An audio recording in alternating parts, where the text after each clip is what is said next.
Hi hello everyone, ಎಲ್ರಿಗೂ ನಮಸ್ಕಾರ. ಜ್ಞಾನ ಭಂಡಾರ ಯೂಟ್ಯೂಬ್ ಚಾನಲ್ಗೆ ನಿಮ್ಮೆಲ್ಲರಿಗೂ ಸ್ವಾಗತ. ಸ್ನೇಹಿತರೆ, ಅದು ಶ್ರೀಮಂತ ವ್ಯಾಪಾರಿಯ ಕುಟುಂಬ. ಮನೆಯಲ್ಲಿ ಮಗಳ ಮದುವೆ ಸಂಭ್ರಮ. ದೊಡ್ಡ ಉದ್ಯಮಿಯ ಕುಟುಂಬಕ್ಕೆ ಮಗಳನ್ನು ಕೊಟ್ಟು ವಿವಾಹ ಮಾಡಿದರು. ಆದರೆ ಯಾರ ಹಣೆ ಬರಹದಲ್ಲಿ ಏನು ಬರೆದಿರುತ್ತೋ ಗೊತ್ತಿರೋದಿಲ್ಲ. ಅದೃಷ್ಟವೋ ದುರಾದೃಷ್ಟವೋ ಎಂಬಂತೆ ಮಗಳ ಮನೆಯಲ್ಲಿ ಉದ್ಯಮಿ ಕುಟುಂಬದ ವ್ಯಾಪಾರ ಕುಸಿಯುತ್ತಾ ಬಂತು.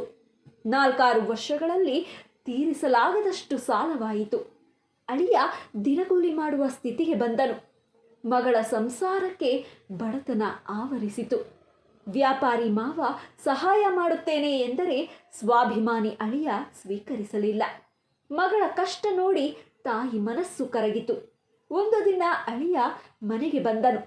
ಅತ್ತೆ ಅಳಿಯನಿಗೆ ಸತ್ಕಾರ ಮಾಡಿ ಮಗಳ ಕುಟುಂಬಕ್ಕೆ ತಾನು ಏನಾದರೂ ಸಹಾಯ ಮಾಡಲೇಬೇಕೆಂದು ಅಳಿಯ ಹೊರಡುವಾಗ, ಅಳಿಯಂದಿರೆ, ನಿಮ್ಮ ಮನೆಗೆ ತೆಗೆದುಕೊಂಡು ಹೋಗಲು ಲಾಡು ಉಂಡೆ ಕಟ್ಟಿದ್ದೇನೆ, ತೆಗೆದುಕೊಂಡು ಹೋಗಿ ಎಂದು ಒಂದಷ್ಟು ಲಾಡು ಉಂಡೆಗಳನ್ನು ಕೊಟ್ಟಳು. ಎಲ್ಲ ಉಂಡೆಗಳ ಒಳಗೆ ಒಂದೊಂದು ಚಿನ್ನದ ನಾಣ್ಯಗಳನ್ನು ಇಟ್ಟಿದ್ದಳು. ಈ ಮೂಲಕವಾದರೂ ತಮ್ಮ ಮಗಳ ಸಂಸಾರ ಚೆನ್ನಾಗಿ ಆಗಲಿ ಅಂದುಕೊಂಡಳು. ಅಳಿಯ ಆ ಉಂಡೆಗಳನ್ನು ತೆಗೆದುಕೊಂಡು ಹೋಗುತ್ತಿದ್ದಾಗ ಸ್ವೀಟ್ ಶಾಪ್ ಕಾಣಿಸಿತು. ಅವನಿಗನ್ನಿಸಿತು, ನಮ್ಮ ಅತ್ತೆ ಇಷ್ಟೊಂದು ಉಂಡೆ ಕೊಟ್ಟಿದ್ದಾರೆ, ಇದನ್ನು ಮಾರಿದರೆ ಸ್ವಲ್ಪ ಹಣವಾದರೂ ಬರುತ್ತದೆ, ಮನೆ ಖರ್ಚಿಗೆ ಆಗುತ್ತದೆ ಎಂದುಕೊಂಡು ಸ್ವೀಟ್ ಅಂಗಡಿಗೆ ಹೋಗಿ ಉಂಡೆಗಳನ್ನು ಮಾರಿ ಬಂದ ಹಣ ತೆಗೆದುಕೊಂಡು ಹೋದನು. ಸ್ವಲ್ಪ ಹೊತ್ತಿಗೆ ಪಟ್ಟಣದಿಂದ ಕೆಲಸ ಮುಗಿಸಿಕೊಂಡು ಅದೇ ಮಾರ್ಗದಲ್ಲಿ ಬರುತ್ತಿದ್ದ ಅವನ ಮಾವನೇ ಮನೆಗೆ ಏನಾದರೂ ತೆಗೆದುಕೊಂಡು ಹೋಗಬೇಕೆಂದು ಅನಿಸಿ ಅದೇ ಸ್ವೀಟ್ ಶಾಪ್ಗೆ ಬರ್ತಾನೆ. ಅವನ ಕಣ್ಣಿಗೆ ಅಲ್ಲಿದ್ದ ಈ ಲಾಡು ಉಂಡೆಗಳು ಚೆನ್ನಾಗಿ ಕಂಡವು. ಎಲ್ಲವನ್ನೂ ಖರೀದಿಸಿ ಮನೆಗೆ ತೆಗೆದುಕೊಂಡು ಹೋಗಿ ಪತ್ನಿಯ ಕೈಗೆ ಕೊಟ್ಟನು. ಆಕೆ ಉಂಡೆಗಳನ್ನು ನೋಡಿ, ಏನಿದು, ನಾನು ಮಾಡಿದ ಲಾಡು ಹಾಗೆ ಇದೆಯಲ್ಲ ಎಂದು ಅನುಮಾನ ಬಂದು ಒಂದು ಉಂಡೆಯನ್ನು ಬಿಡಿಸಿ ನೋಡಿದಳು. ಚಿನ್ನದ ನಾಣ್ಯ ಕಂಡಿತು. ಅವಳಿಗೆ ಗೊತ್ತಾಯಿತು, ಬೇಕೆಂದೇ ಉಂಡೆಗಳನ್ನು ಮಾಡಿ ನಾಣ್ಯ ತುಂಬಿ ಅಳಿಯನಿಗೆ ಕೊಟ್ಟರೆ ಆ ಉಂಡೆಗಳು ಪುನಃ ಮನೆಗೆ ಬಂದವು. ನಡೆದ ಎಲ್ಲ ಕಥೆಯನ್ನ ಗಂಡನಿಗೆ ಹೇಳಿದಳು. ಆತ ಹೇಳಿದ, ಯಾರ್ಯಾರ ಹಣೆಯಲ್ಲಿ ಏನೇನು ಬರೆದಿರುತ್ತೋ ಅದನ್ನು ಯಾರಿಂದಲೂ ತಪ್ಪಿಸಲು ಸಾಧ್ಯವಿಲ್ಲ.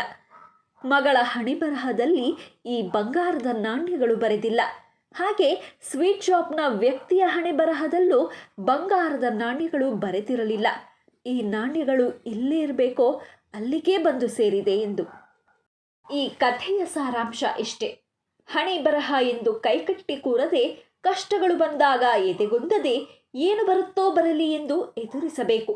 ಸಿಗಬೇಕಾದದ್ದು ಯಾವಾಗ ಸಿಗಬೇಕೋ ಆವಾಗ ಸಿಕ್ಕೇ ಸಿಗತ್ತೆ. ಸುಖ ದುಃಖಗಳು ಹೇಳಿ ಕೇಳಿ ಬರುವುದಿಲ್ಲ. ಸುಖ ಬೇಕೆಂದಾಗ ಅದು ಬರುವುದೂ ಇಲ್ಲ. ದುಃಖ ಬೇಡ ಅಂದ ಮಾತ್ರಕ್ಕೆ ಅದು ಹಿಂದಕ್ಕೆ ಹೋಗುವುದೂ ಇಲ್ಲ. ಕಷ್ಟ ಬಂದಿದೆ ಎಂದರೆ ಸುಖ ಬಂದೇ ಬರುತ್ತದೆ ಎಂದು ತಿಳಿಯಬೇಕು. ಸುಖ ದುಃಖಗಳ ನಡುವೆ ಬದುಕು ನಡೆಯಲೇಬೇಕು ಅಂತ ಹೇಳ್ತಾ ಇವತ್ತಿನ ಈ ವಿಡಿಯೋನ ಇಲ್ಲಿಗೆ ಎಂಡ್ ಮಾಡ್ತಾ ಇದ್ದೀನಿ. ಬದುಕಿನ ಸತ್ಯ ಹೇಳಿದ ಈ ಕತೆ ತಮ್ಮೆಲ್ಲರಿಗೂ ಇಷ್ಟವಾಗಿದ್ದಲ್ಲಿ ದಯವಿಟ್ಟು ಈ ವಿಡಿಯೋನ ಲೈಕ್ ಮಾಡಿ, ಶೇರ್ ಮಾಡಿ. ಹಾಗೆ ಮತ್ತಷ್ಟು ಇಂಟ್ರೆಸ್ಟಿಂಗ್ ವಿಡಿಯೋಸ್ಗಳಿಗಾಗಿ ನಮ್ಮ ಚಾನಲನ್ನು ಸಬ್ಸ್ಕ್ರೈಬ್ ಆಗಿ ಪಕ್ಕದಲ್ಲೇ ಕಾಣುವ ಬೆಲ್ ಐಕಾನ್ನ ಕ್ಲಿಕ್ ಮಾಡಿ ಅಂತ ಹೇಳ್ತಾ once again thank you guys. Take care. Bye.